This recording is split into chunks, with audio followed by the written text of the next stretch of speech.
Constituée de ses 95 communes, la métropole européenne de Lille était sous le feu des projecteurs durant la 5e étape du Tour de France. 8 ans après, la Melle récidive et accueille de nouveau un départ de la Grande Boucle. Ce sont plus de 600 médias issus de 190 pays qui ont pu suivre l'événement en mondovision. Je suis un président heureux d'accueillir cette fête sportive populaire et gratuite. C'est important à mes yeux parce que vous l'avez vu derrière moi, eh bien, c'est toutes les générations, petits, grands, moyens et puis surtout toutes les catégories socio-professionnelles pour cette fête populaire gratuite et cette caravane publicitaire qui forcément égaye l'ensemble des métropolitains. L'engouement pour ces festivités, vous l'avez vu, c'est cette caravane, c'est cette ambiance, c'est la fête, c'est l'ensemble des partenaires et c'est ce qui fait la magie du Tour de France. Et c'était impensable que la métropole européenne de Lille ne postule pas et arrive à gagner, vous le voyez, une fois tous les 8 ans. Mais je peux vous dire que j'attends avec impatience le retour du Tour de France ici à la métropole européenne de Lille.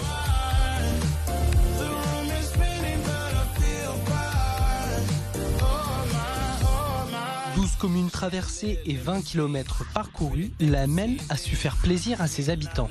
60 bénévoles Melle étaient présents le jour J et 250 agents Melle mobilisés pour que le spectacle tienne toutes ses promesses. Nous sommes une terre d'événements, donc nous sommes une terre de vélo. Nous avons le Paris-Roubaix chaque année, qui est là aussi un événement mondial.